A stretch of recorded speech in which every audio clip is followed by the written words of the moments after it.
Receive that anointing of God. Receive that anointing. Receive that anointing. Receive that anointing. Receive that anointing. Receive that anointing. Receive that anointing. Receive that anointing. Receive that anointing. Receive it.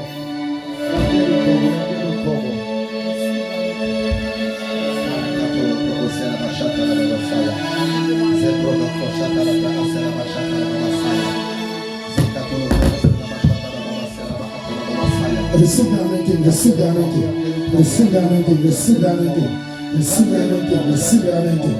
Receive the anointing. Receive the anointing. Receive the anointing. Receive the anointing. Receive. Receive the anointing. Receive the anointing. Receive the anointing. Receive the anointing. Receive the anointing. Receive the anointing. One touch from God. One touch from God. One touch from God can change your life. One touch from God can change your life. The anointing of God is here. Utobera kurunkuru namanda runabenga utobera kurunkuru onamanda parameshaka pamzana zaka nameshaka utobera kurunkuru rukonwa utobera kurunkuru rukonwa utobera kurunkuru rukonwa pamzana zaka pamzana phezulu kuqale unyaka u2022 amandla kaNkulunkulu ephezu kwakho utobera kaNkulunkulu ephezu kwakho inkazimulo kaNkulunkulu ephezu kwakho. Glory to Jesus, glory to Jesus, glory to Jesus. Parameshaka pamzana zaka. Thank you, Jesus, in the name of Jesus, in the name of Jesus, in the name of Jesus, in the name of Jesus, in the name of Jesus, in the name of Jesus, in the name of Jesus, in the name of Jesus, in the name of Jesus, in the name of Jesus, in the name of Jesus, in the name of Jesus, in the name of Jesus, in the name of Jesus, in the name of Jesus. Receive that anointing in the name of Jesus, in the name of Jesus, in the name of Jesus. In the name of Jesus, in the name of Jesus, in the name of Jesus, in the name of Jesus, in the name of Jesus, in the name of Jesus, in the name of Jesus, in the name of Jesus, in the name of Jesus. Receive the anointing in the name of Jesus, in the name of Jesus, in the name of Jesus, in the name of Jesus, in the name of Jesus, in the name of Jesus, in the name of Jesus, in the name of Jesus, in the name of Jesus, in the name of Jesus. Receive the anointing in the name of Jesus. In the name of Jesus, in the name of Jesus, in the name of Jesus, in the name of Jesus, in the name of Jesus, in the name of Jesus, in the name of Jesus, in the name of Jesus, in the name of Jesus, in the name of Jesus, in the name of Jesus, in the name of Jesus, in the name of Jesus, in the name of Jesus, in the name of Jesus, in the name of Jesus. Thank you, Jesus. Ngicela bonke ama-worshipers eze ngaphambi just ama-worshipers eze ngaphambi ama-worshipers eze ngaphambi abazalwane. Just the fresh anointing. Glory to Jesus. Glory to Jesus. Glory to Jesus. Phamzana zakho. Phamzana zakho phezulu phezulu. Phamzana phezulu phezulu. Phamzana phezulu zakho. Funa uNkulunkulu abeke a special anointing kuwena. A unique anointing. Ekhona David. David had a unique anointing. Kwakuthi mangabe inkosi Saul evukwa imimoya kuthiwa ke bobani sinomthola ongase ahlabelele kamnandi bese inkosi ba delivered. As a worshipper you need that strange anointing. Ugcoba ukuphilisayo, ugcoba ukuphilisayo, ugcoba lenza ukuthi imimoya ingakwazi ukubekezela, ugcoba luvalele imimoya ekhejini. You need that anointing. Phamazana zakho. Kumele uhlabelela ukufana nokaNombani. Kufanele wakuhlabelela kungabe uhlabelela nje kodwa kugitshelwe igagasi likamoya. You need that special anointing. Phamazana zakho. Kunkulumo ingcwele imgcobe balelo gcobo. Balelo gcobo. Take that anointing. Take that anointing. Take that anointing. Take that anointing. Take that anointing. Take that anointing. Take that anointing. Take that anointing. Take that anointing. Take that anointing. Take that anointing. Take that anointing. Take that anointing. Unique anointing. That's a little talk. So that's unique anointing. That's a little talk.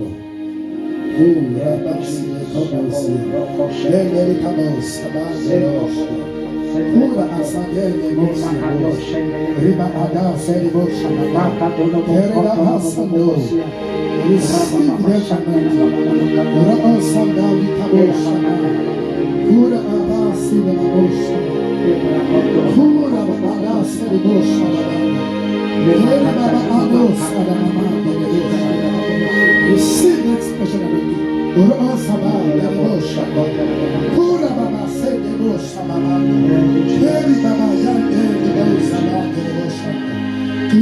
Jesus. Glory to Jesus. Receive that anointing. Receive that anointing in Jesus' name. Receive that anointing in Jesus' name. In Jesus' name. Moraba. Libando kosanda dabamando. Kura babasande kebeshida. Mura babamande kebeshida. Kura basante kebeshida. Kura babamayende kebeshida. Kura babamande. Receive that special anointing in the name of Jesus. In the name of Jesus. In the name of Jesus. In the name of Jesus. In the name of Jesus. And in the name of Jesus. In the name of Jesus. In the name of Jesus, let's anointing Holy Spirit. Let's anointing Holy Spirit. Sweet Holy Spirit. Sweet Holy Spirit. Sweet Holy Spirit. Let's unique anointing. Receive that anointing. Murababa Snado, Imandoroshna. Kuraba Samanda, Shimada, Himalaya. Kuraba Samanda. Glory to Jesus. Kuraba Samanda.